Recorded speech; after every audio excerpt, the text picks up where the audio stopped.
Everyone, आज हम पढ़ने वाले हैं अबाउट इलेक्ट्रोकेमिस्ट्री। तो सबसे पहले आपको पता होना चाहिए होता क्या है। तो मेनली इसमें हम ये दो फॉर्म्स ऑफ एनर्जी की बात करते हैं। तो it is the inter conversion of electrical energy into chemical energy and chemical energy into electrical energy. ठीक है, उसके बाद इस पूरे चैप्टर में मेनली हम ये चार टॉपिक्स कवर करने वाले हैं। पहला आता है इलेक्ट्रोलिसिस एंड इलेक्ट्रोलिटिक सेल, दूसरा आएगा इलेक्ट्रोकेमिकल सेल, उसके बाद सेल्स एंड बैटरीज की बात थोड़ी सी डिटेल में होगी और लास्ट में आता है कोरोजन। इलेक्ट्रोलिटिक सेल्स में हम दो पॉइंट्स डिस्कस करेंगे, एक प्रोडक्ट ऑफ इलेक्ट्रोलिसिस यानी कि क्या प्रोडक्ट बनेगा, और दूसरा कितना बनेगा, कितनी क्वांटिटी में, तो उसको बोलते हैं फैराडेज लॉज। इलेक्ट्रोकेमिकल सेल की बात करें तो यहाँ पे डिस्कस हम करने वाले about the working of electrochemical cell, उसी में सॉल्ट ब्रिज और स्टैंडर्ड हाइड्रोजन इलेक्ट्रोड वगैरह के बारे में पढ़ेंगे। इनॉट सेल आता है, फिर है नॉन्स equation, conductance and conductivity, and last में आता है Kohlrausch law. Cells and batteries में प्राइमरी सेल्स आएंगे, सेकेंडरी आ जाएंगे, उसके बाद फ्यूल सेल्स आ जाएंगे, और लास्ट है कोरोजन। तो कोरोजन अपने आप में एक कंप्लीट और एक अच्छा टॉपिक है, काफी इंपॉर्टेंट टॉपिक है। तो यहाँ फर्स्ट पार्ट की बात करें तो Faraday laws are very very important, जहां से क्वेश्चन पूछा जाता है। इलेक्ट्रोकेमिकल सेल्स में है तो रिलेटेड टू इनॉट सेल या नॉन्स इक्वेशन एक क्वेश्चन आपको मिल जाएगा।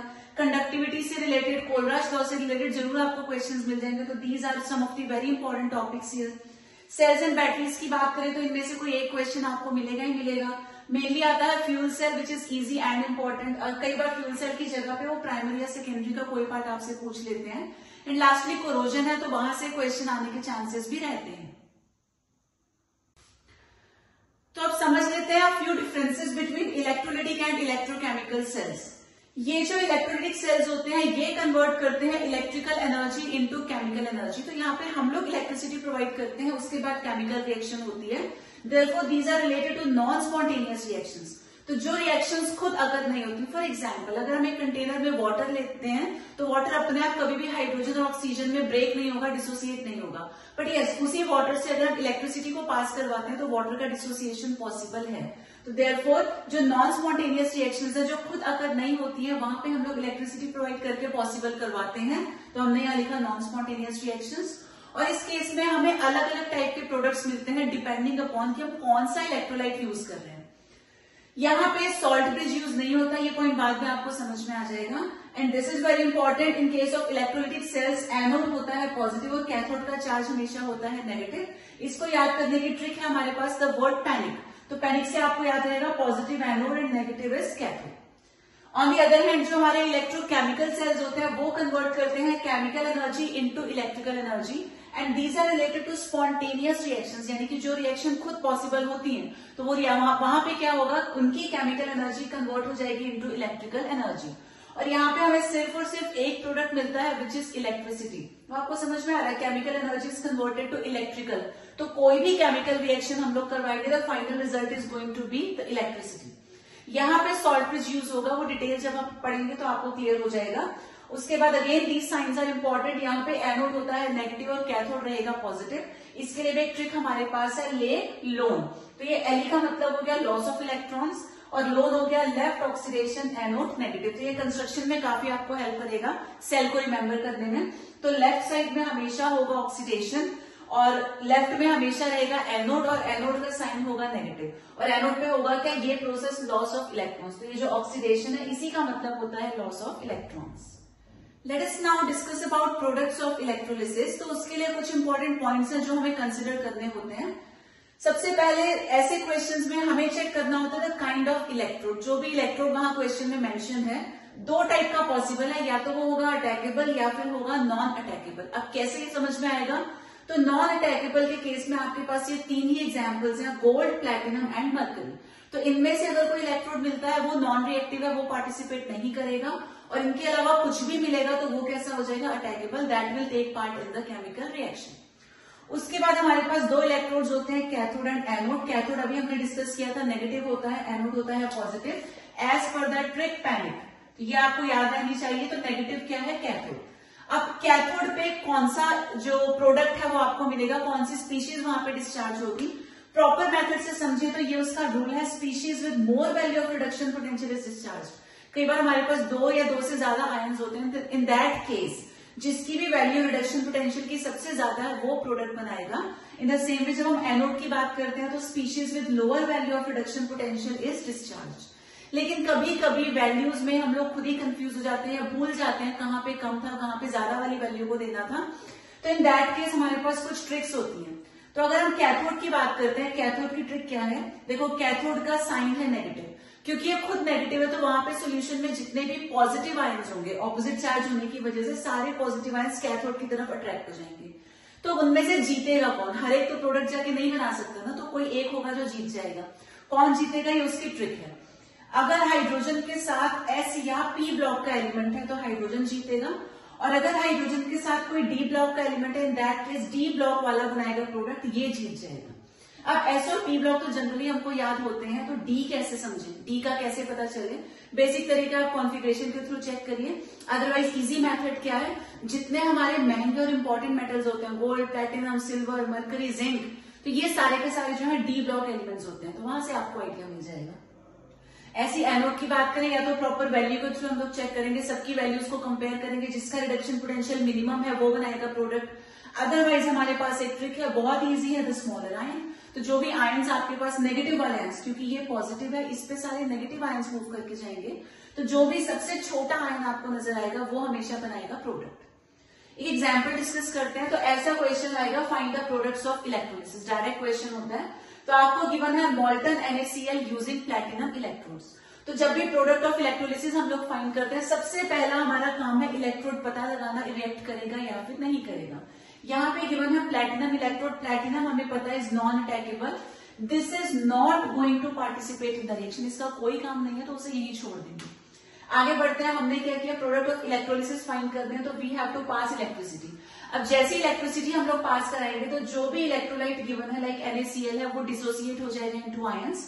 हमें मिल गया Na positive and Cl negative. उसके बाद कैथोड और एनोड, दो इलेक्ट्रोड्स हमारे पास है, कैथोड नेगेटिव है, एनोड पॉजिटिव है। क्योंकि कैथोड नेगेटिव है तो इस पे पॉजिटिव आयन ट्रेवल करके आएगा, और एनोड पॉजिटिव है, इस पे नेगेटिव वाला आयन अट्रैक्ट होके आ गया। अब कैथोड पे हमेशा होता है reduction which means gain of electrons, anode पे होता है oxidation which is the loss of electrons. तो हमें समझ में आता है गेन ऑफ इलेक्ट्रॉन्स है, तो सोडियम आयन में एक इलेक्ट्रॉन गेन करा के इसे कन्वर्ट कर देंगे इनटू सोडियम, ये हो गया प्रोडक्ट। ऐसी एनोड पे क्या होना है, ऑक्सीडेशन यानी कि लॉस ऑफ इलेक्ट्रॉन, तो Cl नेगेटिव का एक इलेक्ट्रॉन रिमूव कर देंगे, this will get converted into Cl। But जितने भी हेलोजेंस होते हैं वो हमेशा डायटोमिक होते हैं, तो Cl की जगह हमें प्रोडक्ट मिलेगा Cl2, और उसको बैलेंस करने के लिए ये हमने यहाँ पे 2 अप्लाई कर दिया। Let us now discuss a few more examples. तो we have aqueous NaCl using platinum electrode. सब प्लैटिनम इलेक्ट्रोड तो रिएक्ट करेगा ही, पहले हमने इस पे क्रॉस लगा दिया, उसे यही इग्नोर कर देंगे। उसके बाद जैसे हम इलेक्ट्रिसिटी पास करवाएंगे तो NaCl का डिसोसिएशन होगा into Na positive Cl negative. लेकिन ये सोल्यूशन एक्वस है, aqueous means water is also there, तो वाटर का डिसोसिएशन भी हमको दिखाना पड़ेगा into H positive and OH negative. Partial dissociation होता है तो ऐसे रिवर्सिबल एरोज हम लोग यूज कर लेते हैं। उसके बाद कैथोड नेगेटिव है तो इस पे पॉजिटिव वाले दोनों आयंस मूव करके आ जाएंगे, एनोड पॉजिटिव है तो इस पे दोनों नेगेटिव आयंस मूव करके आएंगे। अब दोनों तो प्रोडक्ट बनाएंगे नहीं, किसी एक को जीतना है यहाँ पे, तो ट्रिक हमारे पास अवेलेबल है। हाइड्रोजन के साथ देखना है कौन से ब्लॉक का एलिमेंट है, तो सोडियम होता है S ब्लॉक, S ब्लॉक वाला तो कभी नहीं जीतता, therefore this will give the product. और कैसे बनाएगा, ऑलरेडी लिखा हुआ है गेन ऑफ इलेक्ट्रॉन, ये गेन करेगा इलेक्ट्रॉन को and it will get converted to H, लेकिन H होता है डायटोमिक, तो इस तरीके से हम इक्वेशन को बैलेंस कर लेंगे। एनोड में हमारे पास दो आयंस हैं, दोनों में से कौन जीतेगा, तो ट्रिक कहती है द स्मॉलर आयन। अब साइज वाइज तो हमें समझ में आएगा नहीं, बट यस क्लोरीन सिंगल है, यहाँ पे दो अलग अलग टाइप के एटम्स है तो दो ज्यादा हो गया, ये नहीं जीत पाएगा कंपैरेटिवली। क्लोरीन सिंगल है तो वो स्मॉल मान लेंगे उसको हम, ये जीतेगा। क्या करेगा, लॉस ऑफ इलेक्ट्रॉन, तो अपना एक इलेक्ट्रॉन लूज करके कन्वर्ट हो जाएगा into Cl, but Cl is also diatomic, यहाँ 2 हो गए, बैलेंस करने के लिए यहाँ 2 आ गया, चार्ज -2 है तो ये हमने कर दिए 2 electrons. Next we have aqueous CuCl2 using platinum electrodes, again platinum is not going to react. अब जैसे इलेक्ट्रिसिटी पास करवाएंगे हमारे पास है CuCl2, जिसे डिसोसिएशन शो करना आता है, इट्स वेरी गुड। नहीं आता तो देखिए यहाँ हमारे पास कॉपर सिर्फ एक है तो हम लिखेंगे Cu, Cl2 है, 2 क्लोरीन्स है तो Cl2 नहीं लिखना, उसे हम शो करेंगे एज 2Cl। उसके बाद चार्जेस होते हैं क्रॉस मल्टीप्लाई, तो क्लोरीन का 2 इसके ऊपर आएगा पॉजिटिव फॉर्म में और कॉपर का 1 यहाँ जाएगा नेगेटिव फॉर्म में। First is always positive, second ion is always negative.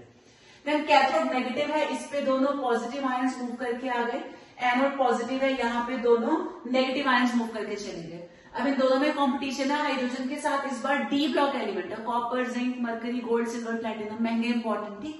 ये डी ब्लॉक एलिमेंट है तो यही बनाएगा प्रोडक्ट। इस बार हाइड्रोजन नहीं जीत पाएगा और ये क्या करेगा, गेन ऑफ इलेक्ट्रॉन, क्योंकि इस पे चार्ज ट्रू पॉजिटिव है तो ये 2 इलेक्ट्रॉन्स गेन करेगा and it will be reduced into Cu।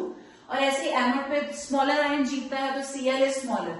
OH वाला तो प्रोडक्ट नहीं बना पाएगा, Cl नेगेटिव जीत जाएगा, करेगा क्या, लॉस ऑफ इलेक्ट्रॉन। ये इलेक्ट्रॉन लूज करके कन्वर्ट होगा into Cl, but again Cl diatomic है तो this way we have balance the equation. So we have a few more examples. Next हमारे पास है aqueous CuCl2 using copper electrodes. यहाँ electrodes को चेक करें तो कॉपर अटैकेबल है, कॉपर रिएक्टिव है, ये भी रिएक्ट करेगा, इसे हम लोग इग्नोर नहीं कर सकते। बाकी प्रोसेस हमारा सेम रहेगा। हमारे पास CuCl2 है, जैसे हम इलेक्ट्रिसिटी पास करवाते हैं ये डिसोसिएट होगा into Cu2 positive and 2Cl negative like the previous case. अब एक्वस सोल्यूशन है तो वाटर का डिसोसिएशन भी हमने दिखा दिया। कैथोड नेगेटिव है, इस पे दोनों पॉजिटिव वाले आयंस ट्रेवल करके आ गए, जीतेगा कौन, तो हाइड्रोजन के साथ कॉपर है, डी ब्लॉक एलिमेंट, ठीक है, ये जीतेगा और करेगा क्या, गेन ऑफ इलेक्ट्रॉन, क्योंकि इसका चार्ज ट्रू पॉजिटिव है तो 2 इलेक्ट्रॉन्स को गेन करके ये रिड्यूस हो गया इनटू Cu। अब एनोड पॉजिटिव है, इस पे सारे के सारे नेगेटिव वाले आयंस आ गए, ठीक है। ट्रिक क्या है, the smaller ion, but no, इस केस में आप ट्रिक अप्लाई नहीं करेंगे बिकॉज इसको हम लोग इग्नोर नहीं कर सकते। इलेक्ट्रोड बना है कॉपर से which is a metal, metals have tendency to lose electron, तो हमेशा इसकी रिएक्शन एनोड पे दिखाई जाएगी और क्योंकि ये रिएक्टिव है तो यही रिएक्ट करेगा।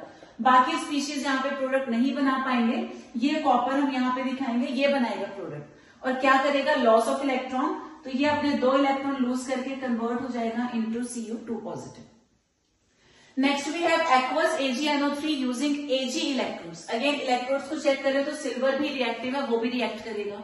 अब जैसे इलेक्ट्रिसिटी पास करवाते हैं तो AgNO3 डिसोसिएट हो गया into Ag positive and NO3 negative, और एक्वस है तो वाटर का डिसोसिएशन हो गया। कैथोड नेगेटिव है, इस पे पॉजिटिव वाले आयंस चले गए, हाइड्रोजन के साथ सिल्वर डी ब्लॉक एलिमेंट है तो ये जीतेगा, हाइड्रोजन प्रोडक्ट नहीं बना पाएगा और ये क्या करेगा, लिखा हुआ है गेन ऑफ इलेक्ट्रॉन, ये रिड्यूस हो गया इनटू Ag।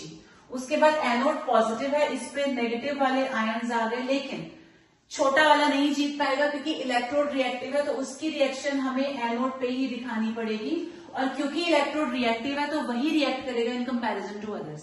और कैसे करेगा, तो मेंशन है loss of electron, this will lose its electron and get converted into Ag positive. So we have studied about products of electrolysis, यानी कि जब हम इलेक्ट्रोलिसिस करवाएंगे तो क्या प्रोडक्ट बनेगा, but we still do not know कि जो प्रोडक्ट होगा वो किस क्वांटिटी में बनेगा। तो अगर क्वांटिटी फाइंड करनी है उसके लिए हमारे पास होते हैं फैराडेज लॉज। 2 लॉज है यहाँ पर।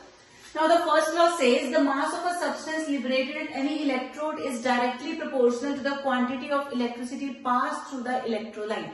In simple language, mass उतना होगा जिस हिसाब से हम इलेक्ट्रिसिटी को वहां से पास करवाएंगे। तो mass is directly proportional to the amount of charge या इलेक्ट्रिसिटी passed, और Q जो होता है, Q होता है इक्वल टू IT, तो Q को हमने रिप्लेस कर दिया IT से, और जब भी प्रोपोर्शनैलिटी साइन हटाएंगे एक कांस्टेंट आएगा, कांस्टेंट हम लेते हैं कैपिटल Z। तो यहाँ पे स्मॉल m रिप्रेजेंट्स मास, Q हो गया क्वांटिटी ऑफ इलेक्ट्रिसिटी और चार्ज पास, उसके बाद I हो गया करंट, T हो गया time which is measured in seconds, और जो Z है प्रोपोर्शनैलिटी कांस्टेंट, उसका नाम होता है इलेक्ट्रोकेमिकल इक्विवेलेंट। बाकी सब ओके है। क्वेश्चन आता है कि Z को कैसे कैलकुलेट करें, तो Z का फॉर्मूला है E/96500, वेयर ये जो E है, E is the equivalent weight which is equal to किसी भी स्पीशीज का मोलर मास या एटॉमिक मास डिवाइडेड बाय उसका चार्ज। तो यहां से पहले हम E कैलकुलेट करेंगे, उसके बाद E को जब 96500 से डिवाइड करेंगे तब हमें मिल जाता है Z। अब ये 96500 क्या है, तो this is equal to 1 Faraday, यानी कि charge on 1 mole of electrons. हमें पता है एक इलेक्ट्रॉन का चार्ज होता है 1.6 इंटू 10⁻⁻19 कूलम्स, और जब हम इसको 1 मोल यानी कि एवोगैड्रोस नंबर के लिए कैलकुलेट करते हैं तो वैल्यू आती है 96488, राउंड ऑफ करके नियर अबाउट हमको मिलता है 96500। तो अब जल्दी से एक न्यूमेरिकल सॉल्व करते हैं इसी फैराडेज फर्स्ट लॉ का। For how long a current of 1.5 amperes has to be pass through the electrolyte in order to deposit 1 gram of aluminium when the electrode reaction is this. ठीक है, now using Faraday's first law, first law क्या बोलता है, M is equal to ZIT, और Z क्या होता है, E/96500I into T। अब मास कितना गिवन है, तो मैंने बोला है 1 ग्राम ऑफ एल्यूमिनियम, मास हो गया 1 इक्वल्स टू E होता है equivalent weight which is equal to atomic weight या molar mass divided by charge. तो यहाँ पे गिवन है एटॉमिक मास ऑफ एल्यूमिनियम 27, उसके चार्ज से डिवाइड करेंगे। चार्ज कैसे पता चलेगा ये, तो एल्यूमिनियम पे चार्ज है 3 का, 3 से हमने डिवाइड कर दिया। देन यहाँ पे हमारे पास है 96500। आई होता है current which is equal to 1.5 amperes into T. Time हमें कैलकुलेट करना है, तो टाइम यहाँ से हमको मिल जाएगा 3 इंटू 96500 डिवाइडेड बाय 27 इंटू 1.5। तो this calculation will give you the result. Next we have Faraday's second law of electrolysis, जो कि बोलता है when same quantity of electricity is passed through different electrolytes connected in series, then the masses of substances liberated at electrodes are in the ratio of their equivalent masses। First law में हम सिर्फ एक cell की बात करते हैं, लेकिन second law में एक से ज्यादा सेल। तो अगर कई सारे सेल्स हैं जिनको हमने सीरीज में कनेक्ट कर रखा है, क्वांटिटी ऑफ चार्ज क्या होगी, सेम होगी, because they are connected in series. तो इन दैट केस जो उनके मासेस का रेशियो आएगा, कोई भी दो इलेक्ट्रोड्स को हम कंपेयर करेंगे एट अ टाइम, तो जो मासेस का रेशियो आएगा that is equal to the ratio of their equivalent weights. अब ये रिजल्ट कैसे है, तो हमें पता है according to Faraday's first law M होता है इक्वल टू ZIT। मान लीजिए दो सेल्स को हमने सीरीज में कनेक्ट कर दिया, तो M1 कितना हो जाएगा Z1IT, M2 हो जाएगा Z2IT। क्वांटिटी ऑफ चार्ज तो दोनों केसेस में सेम रहेगा, इसलिए हमने 1 और 2 यहाँ पे यूज नहीं किया। अब M1 अपॉन M2 करेंगे तो Z1 अपॉन Z2 आएगा, बिकॉज IT से IT कैंसिल हो जाएगा।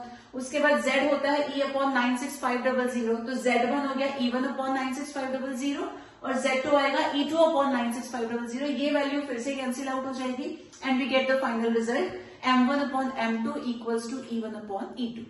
तो फैराडेज सेकंड लॉ का न्यूमेरिकल भी डिस्कस कर लेते हैं। 3 electrolytic cells ABC containing ZnSO4, AgNO3 and CuSO4 are connected in series, और तीनों से जो करंट पास किया गया है that is equal to 1.5 amperes, और सिल्वर डिपॉजिट हुआ है 1.45 ग्राम्स। आपसे पूछा गया है how long did the current flow and what mass of copper and zinc was deposited. तो हमारे पास 3 अलग अलग सोल्यूशन है, ZnSO4, AgNO3 एंड CuSO4। तो सबसे पहले यहाँ से चार्जेस कैलकुलेट कर लेते हैं। ZnSO4 जब डिसोसिएट होगा वहां से हमको मिलेगा Zn2 पॉजिटिव, AgNO3 का डिसोसिएशन होगा तो Ag पॉजिटिव मिल जाएगा, और CuSO4 के डिसोसिएशन पे मिलेगा Cu2 पॉजिटिव। ये चार्जेस हमें पता चल गए, तो हम ऐसा भी यहाँ रिएक्शन को शो कर सकते हैं। Ag पॉजिटिव एक ही इलेक्ट्रॉन गेन करेगा to get reduce to Ag, और Cu2 पॉजिटिव 2 इलेक्ट्रॉन्स लेगा to get converted into Cu। उसके बाद यहाँ पे जरूरी नहीं है कि हम सिर्फ सेकंड लॉ ही यूज करें, सेकंड लॉ में फर्स्ट लॉ को भी अप्लाई किया जा सकता है। तो अकॉर्डिंग टू फर्स्ट लॉ हमें पता है M होता है इक्वल टू ZIT, और Z को हम लिख सकते हैं E upon 96500 into I into T। अब यहाँ पे मास किसका गिवन है, तो सिल्वर का 1.45। तो ये जो मास है सिल्वर का दे रखा है इक्वल टू, तो E किसका लेंगे इक्विवेलेंट, वो भी सिल्वर का ही लेंगे। सिल्वर का एटॉमिक मास होता है 108 और सिल्वर का चार्ज कितना है 1, तो इसको 1 से ही डिवाइड कर देंगे 96500 इंटू I की वैल्यू दे रखी है 1.5 एम्पियर्स, और टाइम हमको कैलकुलेट करना है। तो यहाँ से टाइम कितना आ जाएगा, time will be equal to 1.45 into 96500 divided by 108। तो ये जो टाइम निकल के आएगा ये नियर अबाउट आ जाएगा 864 सेकेंड्स। ठीक है, ये हमारा फर्स्ट पार्ट कैलकुलेट हो गया। अब इसके बाद ये भी पूछा गया है what mass of copper and zinc was deposited. तो 2 अलग अलग एलिमेंट के मासेस भी हमसे पूछे गए। अब हम सेकंड लॉ को अप्लाई करेंगे। ठीक है, अब अकॉर्डिंग टू सेकंड लॉ क्या होता है, M1 upon M2 is equal to E1 upon E2। तो सिल्वर का मास ऑलरेडी है हमारे पास क्वेश्चन में गिवन है, तो सिल्वर के साथ एक बार कॉपर को कंपेयर कर लेंगे, फिर सिल्वर के साथ जिंक को कंपेयर कर लेंगे। ठीक है, तो सिल्वर का मास कितना गिवन है, ये मास है 1.45। M2 हमें कैलकुलेट करना है। मान लेते हैं ये सिल्वर है और ये कॉपर है, फर्स्ट केस में हम कॉपर कैलकुलेट कर रहे हैं। इक्वल टू, तो इक्विवेलेंट वेट हमें सिल्वर का लेना है। सिल्वर का एटॉमिक वेट होता है 108 और उसका चार्ज कितना है 1, डिवाइडेड बाय हमें लेना है कॉपर का वेट जो कि होता है 63.5 और साथ में उसका चार्ज, कॉपर का चार्ज है 2, तो इस वेट को डिवाइड कर देंगे 2 से। फाइनली यहां से हम कैलकुलेट करके M2 फाइंड कर सकते हैं। This M2 will be the mass of copper. ऐसे फिर से हम ये फॉर्मूला अप्लाई करेंगे सिल्वर और लेकिन इस बार जिंक के साथ, विल गेट द रिजल्ट।